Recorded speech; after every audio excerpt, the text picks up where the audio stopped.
Hello and welcome to another video. In our very cold workshop today, we're going to be continuing with the Motostandard 1010 and looking at the rear end.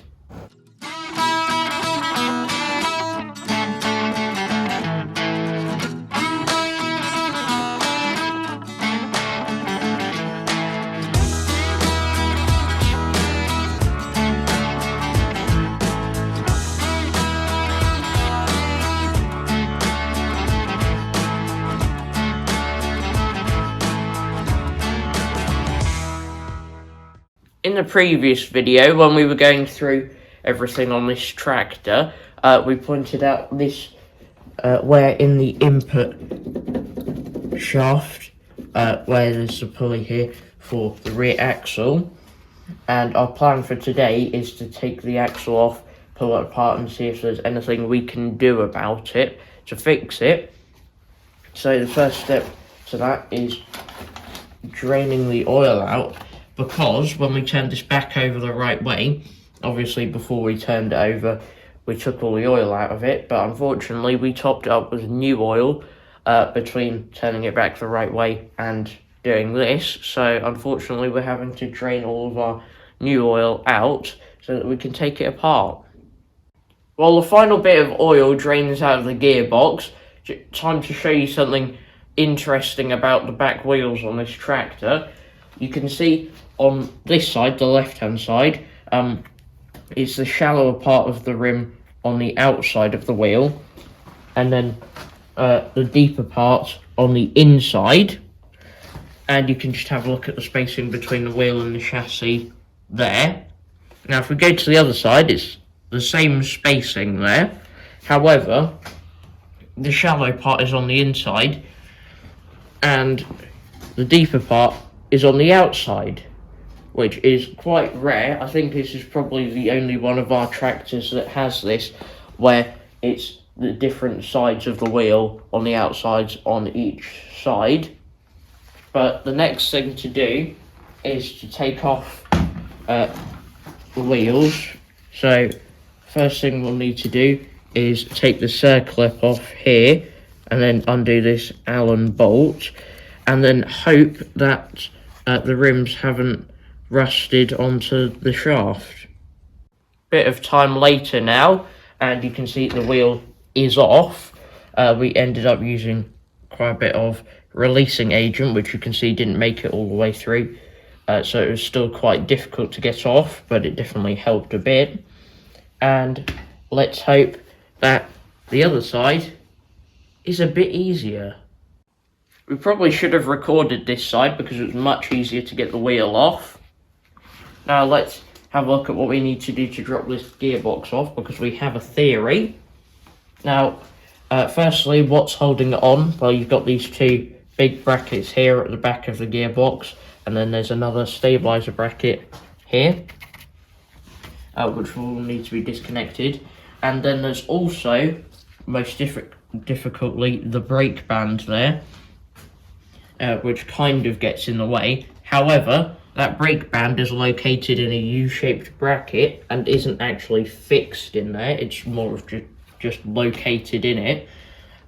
So we think if we undo these big brackets here, rather than up here, then we can drop the gearbox down, and the brake band will hopefully just come out of that U-shaped locator with the gearbox, and it will all come off very nicely, in theory. We've put some blocks underneath it now so that it won't drop very far when we get it off, and we'll start with the bolts on this side and take it off.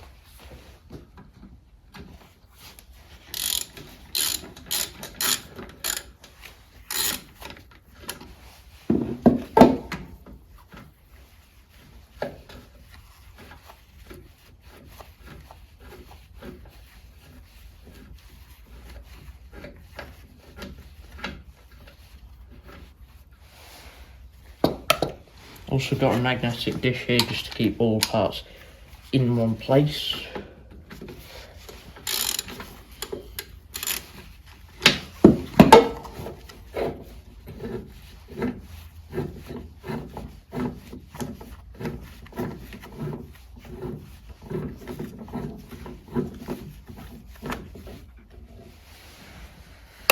That's those two off now.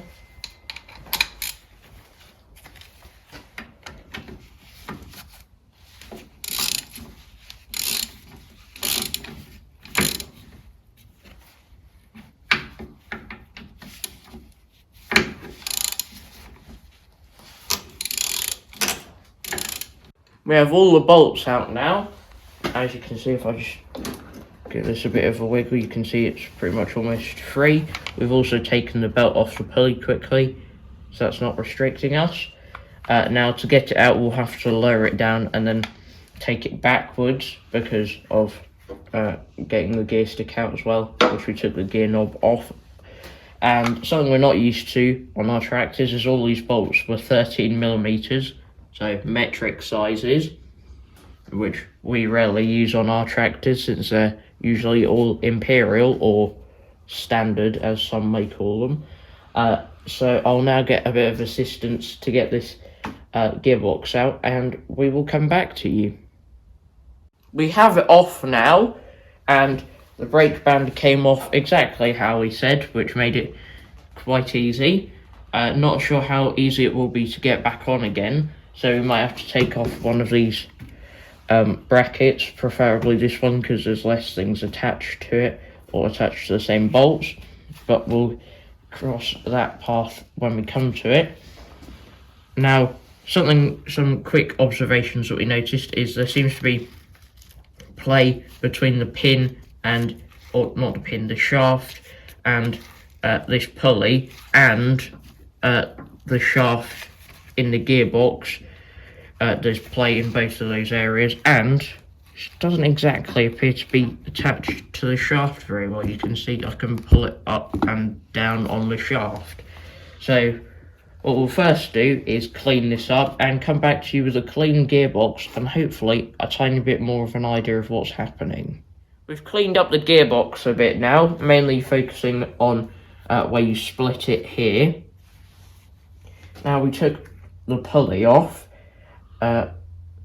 There you can see the underside of it, and we took the woodruff key out of the shaft, and that is pretty worn, which is what we think the wear was between the pulley and the shaft that we mentioned earlier. Now if I just quickly go like that, you can see and hear the other play I was talking about, and there's a circlip in there holding this up. So I assume that you take the circlip off and then this comes out by dropping it downwards. When we're taking this apart as well, we got these other two pieces here, which we think with this bit that's in there might be an oil seal. But what we want to do next is turn this at 90 degrees and find a way of holding it there so that we can split the gearbox and have a look inside it. We have a laptop outside with us now with the parts manual on. And we're looking at the rear end here. So part 70 appears to be an oil seal. And then part 5 we believe to be a bronze bush, which part 5 is the bit we want to go for and try and get out and possibly replace to remove the play side to side in this shaft. Now then, if we follow this through on the diagram, it then comes through to this area here. Where you've got two washers surrounding this bearing, and then you can see there the actual shaft as a whole. Now if I scroll down, you can see the assembly of the axle part. Now you can see in each of these end parts, the hubs, there are these, part 69, which is an oil seal, and then on the outside there's bronze bushes, which is number 43. We know the bronze bushes are fine because there's no play in either side, up and down side to side. However, on this end there was no oil on the shaft, but this end there was quite a bit of oil on the shaft. So what we're going to do is take these hubs off so that we can check the oil seal mainly on this side, and I'm sure it won't hurt when it comes to disassembling more of the gearbox. Now we're going to take the hubs off, and I'm going to start on this side. Might need someone to lean on this now that it's detached from the chassis, but we'll see how difficult they are to get off. Yeah, I'll get the cameraman to lean on that. There we go. That seemed tighter than the top ones were. Just undo this quickly.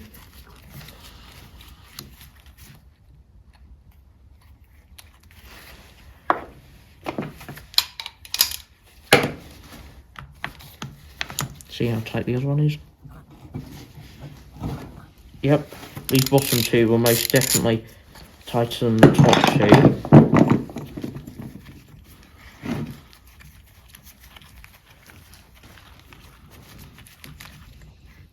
Right, that's off now. Let's have a look underneath here.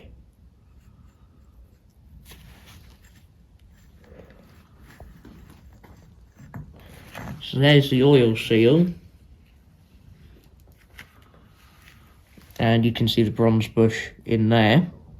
Next up is the other hub. But before we do that, that oil seal is in very good condition.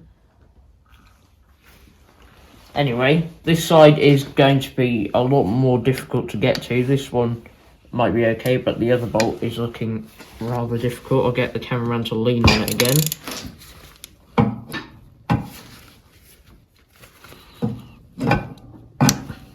That is not liking it. Just winding this off now. We had to take the brake pulley off camera because that was actually going to stop us pulling this off. So we thought we would just do it then.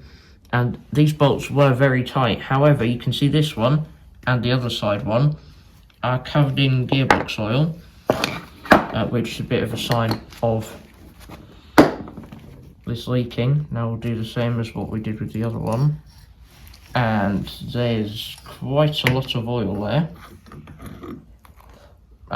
Yeah, lovely. That has definitely been leaking. We've had a bit of a clean up on this end now, and moving forward, we think that because most of the gearbox is here and the bolts facing that way, it'll probably be easiest to continue to strip down with the gearbox that way up. So to do that, we've drilled 2 holes in the workbench here for the 2 shafts, and we may have to take the selector off. I'm not sure at this point. We'll see how it goes, but I'll now plug this into our new space in the bench. There we go. Now to take this side of the gearbox off, we've got a number of these 1/4 inch bolts and 2 of these locator pins, one where I'd showed you and there. Now I'm going to go around and crack all of the bolts and then undo them because it is aluminium and I'd prefer to be safe. Then break it. Also have a metal dish here just so that we can keep all the bolts together when they do come off.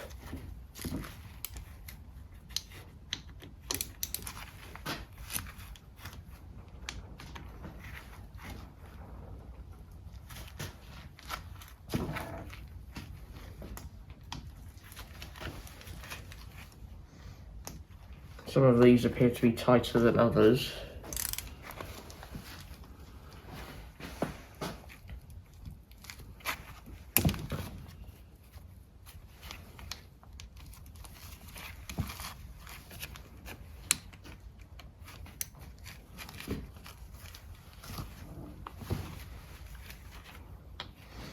I'll go around and take them all off.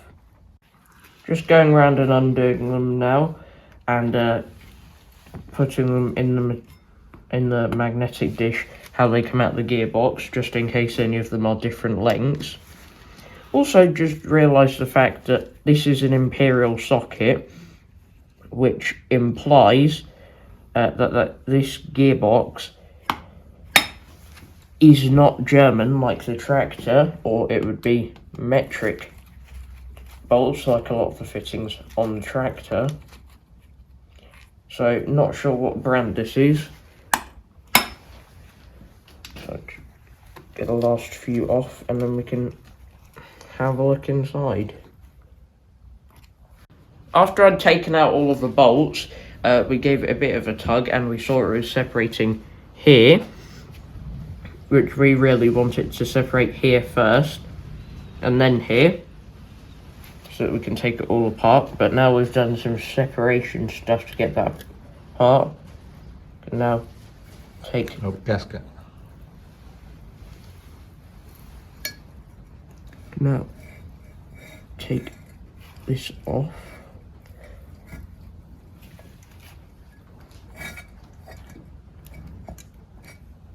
And now you can see the differential.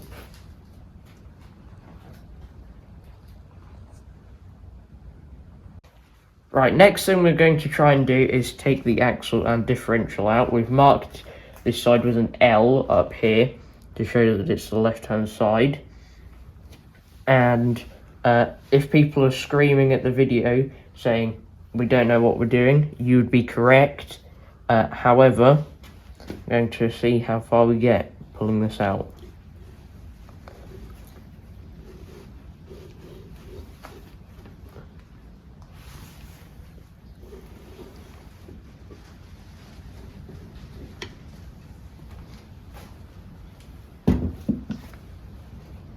There we go. Now to take this other plate off, and clearly these are the selector rods, and that is something else that we're not fully sure on at the moment. But take this off and have a look at what's underneath it. Just trying to get the gasket off without damaging it.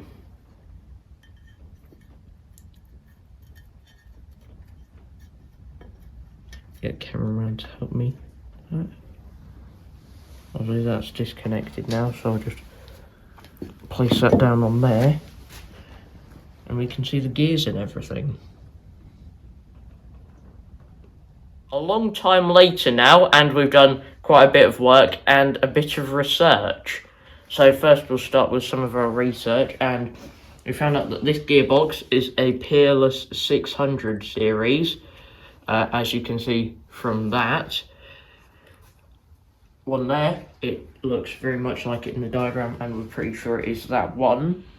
And as you can see here, we've taken it apart a lot. You've got your gears, your selector, a lot of other cool stuff that I don't know what it's called.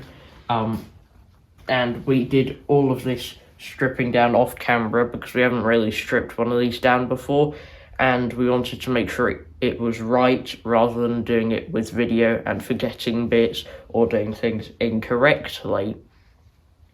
But we got down to the bit we really wanted to get to, which was this shaft and this bronze bushing, which you can see we've gotten out, and we did that using an M12 bolt and a socket, and we just twisted that and it pushed it out all right.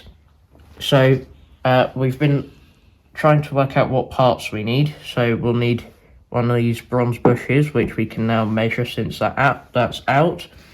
On this shaft, something that could be a reason for the up and down movement that we had on it was the fact that you're meant to have two of these thrust washers, which you can see there's no problem there, but you're also meant to have a thrust bearing in between them, which limits the movement. And if we go back to the computer, I will get you another page of the manual here. If we look here, part 97 is those thrust washers I was showing you, and part 96 in the middle is the bit that we're missing. So we'll need one of them as well, and also we'll need a new oil seal to go in the end of there, since we did pull the old one out but it was in pretty bad condition.